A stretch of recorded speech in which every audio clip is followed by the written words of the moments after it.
समझ, अस्थाई बुद्धि, आत्मा और परमात्मा, गुरु शिष्य परंपरा, सर्वश्रेष्ठता का दावा और यथार्थ युग जैसे जटिल और गहन विषयों को विस्तार से प्रस्तुत करेगा।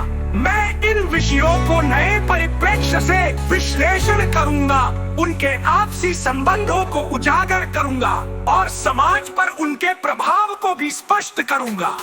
व्यक्तिगत विकास की नींव आत्म समझ वो प्रक्रिया है जिसमें व्यक्ति अपने भीतर की भावनाओं, विचारों और व्यवहारों को गहराई से समझने का प्रयास करता है। ये व्यक्तिगत विकास का आधार है, क्योंकि इसके बिना ना तो हम अपने लक्ष्यों को स्पष्ट कर सकते हैं और न ही दूसरों के साथ साथ संबंध बना सकते हैं।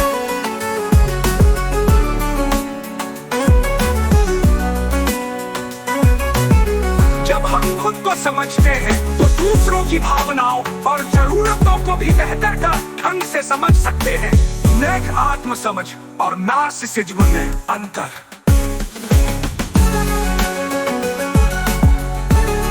आत्म समझना आत्मा का मानना नहीं है। नार्सिसिज्म में व्यक्ति केवल अपने अहंकार को बढ़ावा देता है, जबकि आत्म समझ में वो अपने भीतर की सच्चाई को स्वीकार करता है, जिसमें उसकी कमियां भी शामिल है।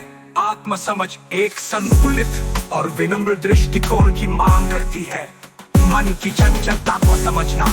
अस्थाई बुद्धि से तात्पर्य मन की उस अवस्था से है जो लगातार बदलती रहती है और स्थिरता से दूर रहती है। ये हमारे विचारों, भावनाओं और प्रतिक्रियाओं को प्रभावित करती है। अस्थाई बुद्धि क्या है? ये मन की वो प्रवृत्ति है जो बाहरी उत्तेजनाओं के आधार पर तुरंत प्रतिक्रिया देती है। उदाहरण, किसी की आलोचना सुनते ही गुस्सा हो जाना या तारीफ सुनकर अहंकार महसूस करना। इसे निष्क्रिय कैसे करें?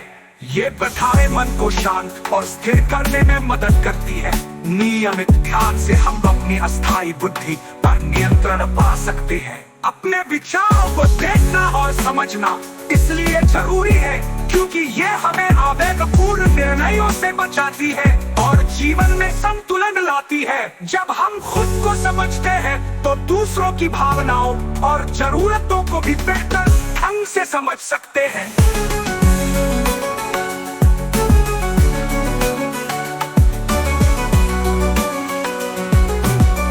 आत्म समझ और नार्सिसिज्म में अंतर। आत्म समझ का मतलब आत्ममुग्धता नहीं है। नार्सिसिज्म में व्यक्ति केवल अपने अहंकार को बढ़ावा देता है, जबकि आत्म समझ में वो अपने भीतर की सच्चाई को स्वीकार करता है, जिसमें उसकी कमियां भी शामिल है। आत्म समझ एक संतुलित और विनम्र दृष्टिकोण की मांग करती है। मन की चंचलता को समझना। अस्थाई बुद्धि से तात्पर्य मन की उस अवस्था से है जो लगातार बदलती रहती है और स्थिरता से दूर रहती है। ये हमारे विचारों, भावनाओं और प्रतिक्रियाओं को प्रभावित करती है, इसमें उसकी कमियां भी शामिल है। आत्म समझ का वैज्ञानिक दृष्टिकोण। आत्मा और परमात्मा भारतीय दर्शन के मूलभूत सिद्धांत है, लेकिन इनकी व्याख्या विभिन्न संदर्भों में अलग अलग होती है। आत्मा क्या है? आत्मा को व्यक्तिगत चेतना या जीवन का सार माना जाता है जो शरीर से परे है। ये अनश्वर और शाश्वत मानी जाती है। परमात्मा क्या है? परमात्मा को सर्वव्यापी, सर्वशक्तिमान चेतना कहा जाता है जो सभी आत्माओं का स्रोत। आत्म समझ अस्थाई